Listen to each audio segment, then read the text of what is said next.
আসসালামু আলাইকুম। আমন্ত্রণ জানাচ্ছি জাগো টিভিতে। আপনাদের সাথে আছি আমি মমতাজ শাহিন রুম্পা। শুরুতেই জানিয়ে দিব আপডেটগুলো। পাকিস্তানে বিজয়ের উল্লাস, চলছে মিষ্টি বিতরণ। ভারতের বিরুদ্ধে যুদ্ধে বিজয় ঘোষণা করলেন পাকিস্তানের প্রধানমন্ত্রী শাহবাজ শরীফ। ভারতের রাফাল খেকো সেই যুদ্ধ বিমান কিনছে বাংলাদেশ। কত দাম S-400-এর, কত ক্ষতি হলো ভারতের। নেতানিয়াহুর সঙ্গে যোগাযোগ ছিন্ন করার সিদ্ধান্ত নিয়েছেন ট্রাম্প, ইসরায়েলি মিডিয়াগুলোতে বিস্ফোরণ প্রতিবেদনে। পাক ভারত যুদ্ধবিরতির পর শ্রীনগরে ফের বিস্ফোরণ, ব্ল্যাকআউট আল জাজিরার মন্তব্য। পাকিস্তানের কাছে ভারতের অহংকার চূর্ণ বিচূর্ণ হয়েছে মন্তব্যে পিটিআই। শুনছিলেন শিরোনাম, এবারে বিস্তারিত। সামরিক স্থাপনায় হামলা পাল্টা হামলার মধ্যে গতকাল যুদ্ধবিরতির ঘোষণা দিয়েছে ভারত ও পাকিস্তান। এই বিষয়ে উভয় দেশ একটি সমঝোতায় পৌঁছেছে। এই খবর ছড়িয়ে পড়তেই রাস্তায় নেমে আসেন পাকিস্তানের নাগরিকরা। পাকিস্তান জিন্দাবাদ স্লোগানে মুখরিত হয়ে উঠেছে লাহোর, ইসলামাবাদ, মুজফ্ফরবাদ সহ নানা অঞ্চল। বিভিন্ন জায়গায় মিষ্টি বিতরণ সহ আনন্দ উল্লাস করেছেন তারা।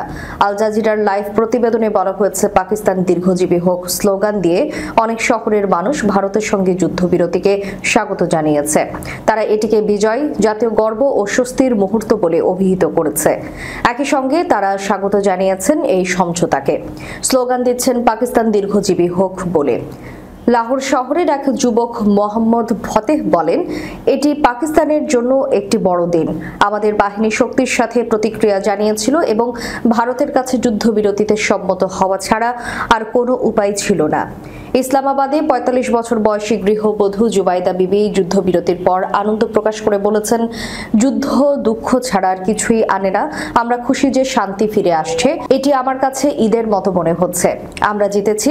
পাকিস্তান শাসিত কাশ্মীরের রাজধানী মুজফ্ফরবাদেও যুদ্ধবিরতিকে স্বাগত জানিয়েছেন স্থানীয় বাসিন্দারা। বহু বছর ধরে সংঘাতে জর্জরিত এই অঞ্চলের মানুষ আশা করছেন এবার হয়তো একটু স্থিতিশীলতা ফিরবে। আমাদের জন্য শান্তি মানেই বেঁচে থাকা, বলছিলেন মুজফ্ফরবাদের বাসিন্দা জুলফিকার আলী। আমরা অনেক কষ্ট সহ্য করেছি, এবার দুই দেশ বুদ্ধিমত্তার পরিচয় দিয়েছে। এর আগে শনিবার মার্কিন প্রেসিডেন্ট ডোনাল্ড ট্রাম্প ও পররাষ্ট্রমন্ত্রী মার্কো রুবিও সর্বপ্রথম ভারত পাকিস্তানের মধ্যে যুদ্ধবিরতির বিষয়টি প্রকাশ করেন। পরে বিষয়টি নিশ্চিত করেন ভারত এবং পাকিস্তানের কর্মকর্তারা। পাকিস্তানের পররাষ্ট্রমন্ত্রী ইশাক দার জানান, ভারত ও পাকিস্তানের মধ্যে যুদ্ধবিরতি স্থানীয় সময় বিকেল ৪টা ৩০ থেকে কার্যকর হয়েছে। জিও নিউজকে দেওয়া সাক্ষাৎকারে তিনি বলেন, এই যুদ্ধবিরতির জন্য সক্রিয় কূটনৈতিক প্রচেষ্টায় প্রায় ৩ ডজন দেশ যুক্ত ছিল। তিনি এসব দেশের প্রতি কৃতজ্ঞতা প্রকাশ করেন, বিশেষ করে যুক্তরাষ্ট্রের পররাষ্ট্রমন্ত্রী মার্কো রুবিওর ভূমিকার প্রতি আলাদাভাবে শ্রদ্ধা জানান। ভারতের বিরুদ্ধে যুদ্ধে বিজয় ঘোষণা করলেন পাকিস্তানের প্রধানমন্ত্রী মোহাম্মদ শাহবাজ শরীফ শনিবার রাতে বলেছেন যে আঞ্চলিক শান্তি এবং এই অঞ্চলের কোটি কোটি মানুষের জীবন বিবেচনা করে পাকিস্তান একটি দায়িত্বশীল রাষ্ট্র হিসেবে যুদ্ধবিরতিতে ইতিবাচক সাড়া দিয়েছে। তিনি হৃদয় থেকে জাতিকে বিজয়ের অভিনন্দন জানিয়ে বলেন, পাকিস্তানিরা বিশ্বকে প্রমাণ করেছে যে তাদের কাছে আত্মমর্যাদা ও সম্মান জীবন থেকেও বেশি গুরুত্বপূর্ণ। তিনি যোগ করেন, যদি কেউ আমাদের সার্বভৌমত্বকে চ্যালেঞ্জ করে, পাকিস্তানি জাতি লৌহ প্রাচীরের মতো দাঁড়িয়ে শত্রুদের পরাজিত করে। প্রধানমন্ত্রী বলেন, ভারত যা করেছে তা কাপুরুষোচিত ও লজ্জাজনক একটি আগ্রাসন, কিন্তু পাকিস্তানের বীর ও সাহসী বাহিনী তাদের দক্ষতা দিয়ে এমন জবাব দিয়েছে যা আধুনিক যুদ্ধের ইতিহাসে স্মরণীয় হয়ে থাকবে। মিথ্যা অভিযোগ ও অপপ্রচারের মুখেও পাকিস্তান সংযম ও ধৈর্য দেখিয়েছে। তিনি বলেন, ভারত ড্রোন ও মিসাইল হামলা চালিয়ে নিরীহ মানুষ, মসজিদ ও বেসামরিক স্থাপনায় আক্রমণ করেছে, এমনকি সামরিক স্থাপনা ও পানি সম্পদে ব্যর্থ হামলা চেয়ে তাদের ধৈর্যের পরীক্ষা নেওয়ার চেষ্টা করেছে। তিনি পাকিস্তান সেনাবাহিনীর সদস্যদের প্রশংসা করে বলেন, পাকিস্তানি সেনারা পরাজয় শব্দটির সাথে অপরিচিত। মাত্র কয়েক ঘন্টার মধ্যে ভারতের অস্ত্র স্তব্ধ করে দেওয়া হয়েছে এবং বিশ্ব দেখেছে কিভাবে ভারতের বিমান ঘাঁটি, স্থাপনা ও অস্ত্র ভান্ডার ধ্বংসস্তূপে পরিণত হয়েছে। রাফাল যুদ্ধ বিমানও এই মুখোমুখি লড়াইয়ে ব্যর্থ হয়েছে। প্রধানমন্ত্রী বলেন, পাকিস্তানের লড়াই ভারতের সেই পুরনো মানসিকতার বিরুদ্ধে, যা অমানবিকতা, ঘৃণা, আগ্রাসন ও ধর্মীয় কূপমণ্ডতার উপর ভিত্তি করে গড়ে উঠেছে। এই ঐতিহাসিক বিজয়ের জন্য তিনি chairman joint chief of staff committee general Shahir Shamshad Mirza, সেনাপ্রধান জেনারেল সৈয়দ আসিম মনির, বিমান বাহিনী প্রধান air chief marshal Zahid Ahmed Babar Siddiqui, নৌবাহিনী প্রধান অ্যাডমিরাল নাভিদ আশরাফ এবং সকল সেনা সদস্যকে শ্রদ্ধা জানান। ভারতের রাফাল খেকো সেই যুদ্ধ বিমান কিনছে বাংলাদেশ। ভারত পাকিস্তান সংঘাতের মধ্যে নতুন করে আলোচনায় এসেছে চীনের যুদ্ধ বিমান জে-10C। এই যুদ্ধ বিমানের মাধ্যমে ভারতের হামলার জবাব দিয়েছে পাকিস্তান। এগুলোই ভারতের 3 রাফাল সহ 5টি যুদ্ধ বিমান ঘায়েল করেছে। আর ভারতে সেই রাফাল খেকো যুদ্ধ বিমান কিনতে যাচ্ছে বাংলাদেশ। ডিফেন্স সিকিউরিটি এশিয়া জানায়, বাংলাদেশ 16টি চীনের জে-10C মাল্টি রোল যুদ্ধ বিমান কেনার উদ্যোগ নিয়েছে। দক্ষিণ এশিয়ায় পাকিস্তানের পর দ্বিতীয় দেশ হিসেবে বাংলাদেশ এই আধুনিক যুদ্ধ বিমান ব্যবহার করবে। প্রতিবেদনে বলা হয়েছে, বাংলাদেশ চীনের জে-10C মাল্টি রোল যুদ্ধ বিমান ক্রয়ের উদ্যোগ নিয়েছে। দক্ষিণ এশিয়ায় পাকিস্তানের পর দ্বিতীয় দেশ হিসেবে এই আধুনিক প্ল্যাটফর্মের ব্যবহারকারী হতে চলেছে বাংলাদেশ। স্থানীয় গণমাধ্যমের প্রতিবেদন অনুযায়ী, বাংলাদেশ বিমান বাহিনী 16টি জে-10C যুদ্ধ বিমান কেনার প্রক্রিয়ায় এগিয়ে নিচ্ছে, যা পুরনো চীনা নির্মিত F-7 ইন্টারসেপ্টরগুলোর পরিবর্তে ব্যবহৃত হবে। বাংলাদেশ বিমান বাহিনীর প্রধান এয়ার মার্শাল হাসান মাহমুদ খান জানান, দেশের আকাশ প্রতিরক্ষা সক্ষমতা আধুনিকায়নের প্রয়োজনীয়তা অত্যন্ত গুরুত্বপূর্ণ। তিনি বলেন, আমরা আধুনিক যুদ্ধ বিমান এবং অ্যাটাক হেলিকপ্টার অর্জনের সর্বোচ্চ চেষ্টা করছি। বাংলাদেশের এই উদ্যোগকে দক্ষিণ এশিয়ার আকাশ প্রতিরক্ষা পরিস্থিতির পরিবর্তন হিসেবে দেখা হচ্ছে, যেখানে প্রতিবেশী দেশগুলো আধুনিক যুদ্ধ বিমান সংগ্রহের প্রতিযোগিতায় লিপ্ত হয়েছে। বিশেষজ্ঞদের মতে, বাংলাদেশ এই চুক্তির মাধ্যমে তাদের সামরিক সক্ষমতা বৃদ্ধি করতে পারবে, যা আঞ্চলিক নিরাপত্তার ভারসাম্য রক্ষায় সহায়ক হবে।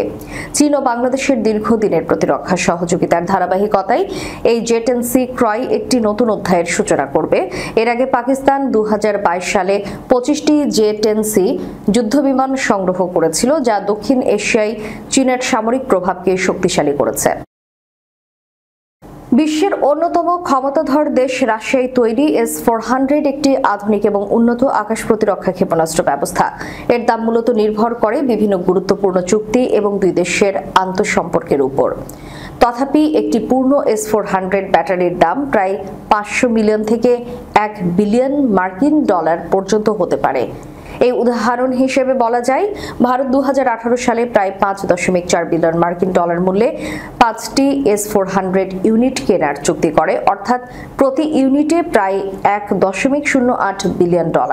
এছাড়াও মূল্য নির্ভর করে কতগুলো ব্যাটারি বা ইউনিট অর্ডার করা হয়েছে, কোন ধরনের রাডার ও ক্ষেপণাস্ত্র অন্তর্ভুক্ত আছে, প্রযুক্তি হস্তান্তর বা অন্যান্য চুক্তির শর্তের উপর। S-400 বস্তুত বিশ্বের অন্যতম উন্নত আকাশ প্রতিরক্ষা ব্যবস্থা। উন্নত এই আকাশ প্রতিরক্ষা ব্যবস্থাটি মূলত আবিষ্কার করেছে রাশিয়া। এটি বিভিন্ন ধরনের বিমান, ড্রোন, ব্যালিস্টিক ও ক্রুজ মিসাইল ধ্বংস করতে সক্ষম। আধুনিক এই আকাশ প্রতিরক্ষা ব্যবস্থাটি সর্বোচ্চ 400 কিলোমিটার পর্যন্ত নিখুঁতভাবে লক্ষ্যবস্তুতে আঘাত হানতে পারে। কম রেঞ্জেও বিভিন্ন শ্রেণীর ক্ষেপণাস্ত্র ব্যবহার করা যায়। এছাড়া লক্ষ্য শনাক্তকরণের ক্ষেত্রে 600 কিলোমিটার দূর পর্যন্ত লক্ষ্য শনাক্ত করতে পারে। এছাড়া একসাথে 300টির বেশি লক্ষ্য শনাক্ত এবং 36টি লক্ষ্যবস্তুকে একযোগে আক্রমণ করতে পারে। মার্কিন প্রেসিডেন্ট ডোনাল্ড ট্রাম্প ইসরায়েলি প্রধানমন্ত্রী বেনিয়ামিন নেতানিয়াহুর সঙ্গে সরাসরি যোগাযোগ ছিন্ন করার সিদ্ধান্ত নিয়েছে। তুর্কি সংবাদ মাধ্যম আনাদোলু এজেন্সির এক প্রতিবেদনে এই তথ্য জানানো হয়। মধ্যপ্রাচ্য ইস্যুতে ইসরায়েলের প্রধানমন্ত্রী বেনিয়ামিন নেতানিয়াহু যুক্তরাষ্ট্রের প্রেসিডেন্ট ডোনাল্ড ট্রাম্পের সম্পর্ক দিন দিন শীতল হয়ে পড়েছে বলে দাবি করেছে একাধিক ইসরায়েলি সংবাদ মাধ্যম।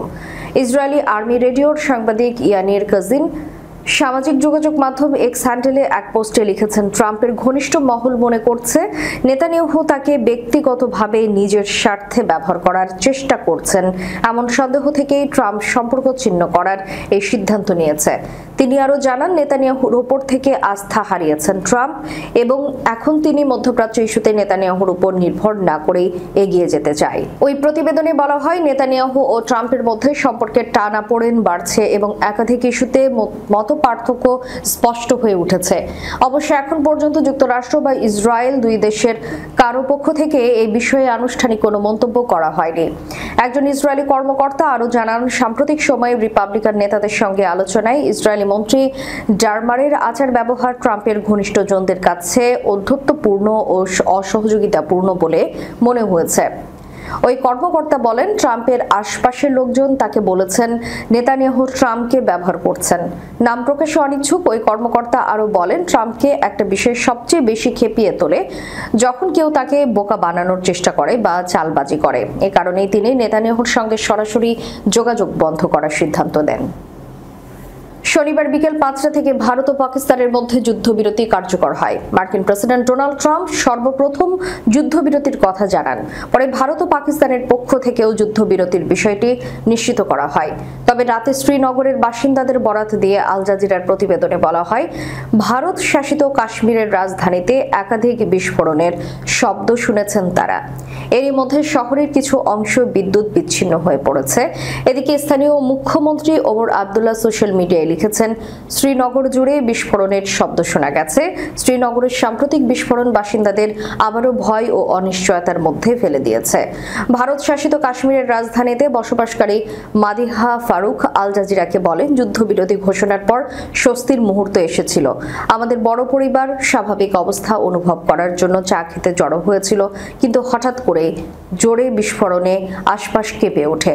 আমরা আতঙ্কিত হয়ে পড়ে আলো নিভিয়ে দেই এবং এক কোণে একসাথে জড়ো হই। প্রতিবেদনে আরও বলা হয়, একাধিক এলাকায় বিদ্যুৎ সংযোগ বিচ্ছিন্ন হয়ে যায়, যা বিভ্রান্তি আরও বাড়িয়ে দেয়। শ্রীনগরের আরেক বাসিন্দা বলেন, একটি বিস্ফোরণ এত শক্তিশালী ছিল যে দেয়াল কাঁপিয়ে দিয়েছিল। কর্তৃপক্ষ কি ঘটছে তা স্পষ্ট করছে না। আমাদের কোনো আশ্রয় কেন্দ্র নেই, আমরা কোনো সাইরেনও শুনতে পাইনি। আমরা কি করব জানি না। সাংবাদিক ওমর মেহরাজ জানান, তিনিও বিস্ফোরণের শব্দ শুনেছেন, তবে এটি ক্ষেপণাস্ত্র বিস্ফোরণ কিনা তা নিশ্চিত নন তিনি। পাকিস্তান ও ভারতের মধ্যে হওয়া যুদ্ধবিরতিকে স্বাগত জানিয়েছে পাকিস্তান তেহরিক ইনসাফের পিটিআই চেয়ারম্যান ব্যারিস্টার গহরা খান। তিনি একে ইতিবাচক বলেছেন খবর জিও নিউজের। তিনি বলেছেন, ভারতের দিক থেকে উস্কানি দেওয়াতে পাকিস্তানের হামলা করা ছাড়া কোনো উপায় ছিল না। গহর খান বলেন, ভারত ছিল আগ্রাসনে প্রতিরোধ এবং পাকিস্তানের উপর আঘাত হানাই ছিল তাদের লক্ষ্য। কিন্তু জাতি, ব্যক্তি ও রাজনৈতিক স্বার্থের ঊর্ধ্বে উঠে পাকিস্তান এমন এক শক্তিশালী জবাব দিয়েছে যা ভারতের অহংকার চূর্ণ করে দিয়েছে। পিটিআইয়ের এই নেতা বলেন, ভারতের সঙ্গে যদি যুদ্ধবিরতি সম্ভব হয় তাহলে পাকিস্তানের অভ্যন্তরেও একটি রাজনৈতিক যুদ্ধবিরতির উদ্যোগ নেওয়া উচিত। তিনি জাতীয় ঐক্য ও রাজনৈতিক সমঝোতার আহ্বান জানিয়ে বলেন, এই ঐক্যের মুহূর্তকে সংকল্প ও স্বচ্ছতার মাধ্যমে আরও সুদৃঢ় করা উচিত। শেষ পর্যন্ত মার্কিন প্রেসিডেন্ট ডোনাল্ড ট্রাম্পের মধ্যস্থতায় দুই দেশেই যুদ্ধবিরতিতে সম্মত হয়েছে। ডোনাল্ড ট্রাম্প সোশ্যাল মিডিয়ায় পোস্ট করে জানান, যুক্তরাষ্ট্রের মধ্যস্থতায় ভারত এবং পাকিস্তান পূর্ণ এবং তাৎক্ষণিক যুদ্ধবিরতিতে সম্মত হয়েছে। উভয় দেশেই কর্মকর্তারা বিষয়টি নিশ্চিত করেন। চুক্তি অনুযায়ী বিকেল 5টা থেকে কার্যকর হয়েছে যুদ্ধবিরতি। এছাড়া একটি নিরপেক্ষ স্থানে বিস্তৃত বিষয় নিয়ে আলোচনা শুরু করতে সম্মত হয়েছে দিল্লি, ইসলামাবাদ। শেষ করার পূর্বে সংবাদ শিরোনামগুলো জানিয়ে দিব আরও একবার। পাকিস্তানে বিজয় উল্লাস, চলছে মিষ্টি বিতরণ। ভারতের বিরুদ্ধে যুদ্ধে বিজয় ঘোষণা করলেন পাকিস্তানের প্রধানমন্ত্রী শাহবাজ শরীফ। ভারতের রাফাল খেকো সেই যুদ্ধ বিমান কিনছে বাংলাদেশ। কত দাম S-400-এর, কত ক্ষতি হলো ভারতের। নেতানিয়াহুর সঙ্গে যোগাযোগ ছিন্ন করার সিদ্ধান্ত নিয়েছেন ট্রাম্প, ইসরায়েলি মিডিয়াগুলোতে বিস্ফোরণ প্রতিবেদনে। পাক ভারত যুদ্ধবিরতির পর শ্রীনগরে ফের বিস্ফোরণ, ব্ল্যাকআউট আল জাজিরার মন্তব্য। পাকিস্তানের কাছে ভারতের অহংকার চূর্ণ বিচূর্ণ হয়েছে মন্তব্যে পিটিআই। এতক্ষণ আমাদের সাথে থাকার জন্য ধন্যবাদ। আল্লাহ হাফেজ।